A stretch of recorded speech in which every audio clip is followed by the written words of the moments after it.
After spending just over a week in the New Zealand Alps hunting, I needed a lighter rifle to make climbing the rocky terrain a little easier. That's where the Finnlight 2 came in. Now I know it's pronounced Sako in Finland, but I've been saying Sako for the last 10 years here in Australia, so it's a little too late for me to start changing. So sorry everyone in Finland. I was looking for something accurate, reliable, well made, and able to withstand harsh conditions. From first picking up the firearm in the gun shop, the Sako 85 Finnlight 2 began to impress. It's not hard to tell when handling the rifle just how well everything is put together. The quality of the build is also reflected in the price of the firearm, but you get what you pay for when it comes to the Sako brand. I purchased the rifle in January 2020, so I've been behind the trigger on it for around 18 months and have been able to work out what I like and don't like about the rifle. The Finnlight 2 comes in a huge variety of calibers. To name a few, it comes in 22 250, 243, 308, 6.5, 300 Win Mag, 270, 30-06 and 7mm Ren Mag. I settled on the 308 version as I've got a long history with the cartridge and know its capabilities, especially from all my time behind the Ruger Precision Rifle in 308. One of the biggest draw cards for me to this rifle is how lightweight the firearm is. The 308 short action version comes in at a low 2.6 kilograms or 5.7 pounds. This is a huge difference to my last hunting rifle that weighed around 4.4 kilograms without a full magazine, scope or bipod. Keeping a hunting rifle lightweight helps hunters climb mountains quicker, cover ground more easily, and have less weight overall to haul around, making you less fatigued. What immediately stands out with the stock is how solid it feels for a synthetic rifle. The stock is made of RTM fiberglass, which provides its strength. The resin transfer molding process is used in the production to assist with the high strength to weight ratio. The grip and forend both have comfortable rubber panels, which help grip the rifle in different weather conditions. From long-range precision shooting rifles, an adjustable cheek piece is important to comfortably get positioned behind the scope.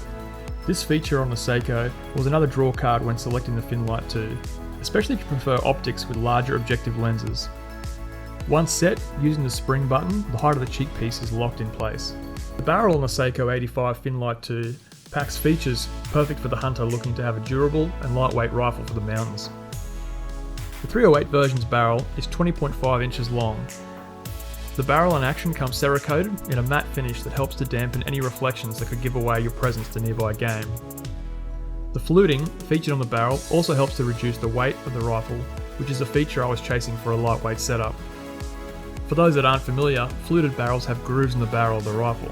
The grooves reduce the weight of the barrel, plus they add a nice overall aesthetic to the rifle. I opted for the single stage trigger on my setup, which is adjustable to between 1 and 2 kilograms or 2 to 4 pounds. The factory setting of around 1.5 kilogram pull was perfect, and I found the trigger to be a strength for the rifle overall.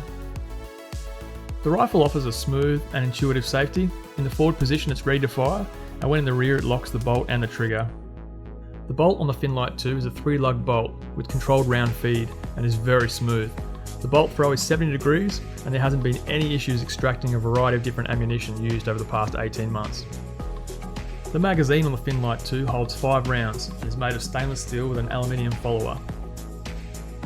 Another interesting feature this rifle has is the total control magazine release system. Most firearms you push on the magazine release button and it drops out. The Finnlight 2, you also need to push in on the magazine to release it. At first, I wasn't sure about the extra step for removing the magazine, but I've come to appreciate this feature. I now know when I'm climbing up mountains and chasing game that I'm not going to accidentally bump the magazine release and lose my magazine along the way. Taking the Finnlight 2 to the range for its first sighting was a breeze. I was using Hornady Precision Hunter 308 ammunition and managed to dial in very quickly.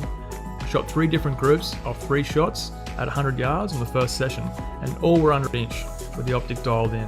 I did let the rifle cool down between shots as the barrel is very thin and it does warm up quickly, affecting the accuracy of the rifle. The second range trip was when I started collecting more dope or data of previous experience and stretching the Finnlight out to longer distances. I made notes of how much adjustment was needed in the scope to reach out to those longer distances. This data then becomes extremely important when ranging game out in the field, beyond the zero distance of the rifle.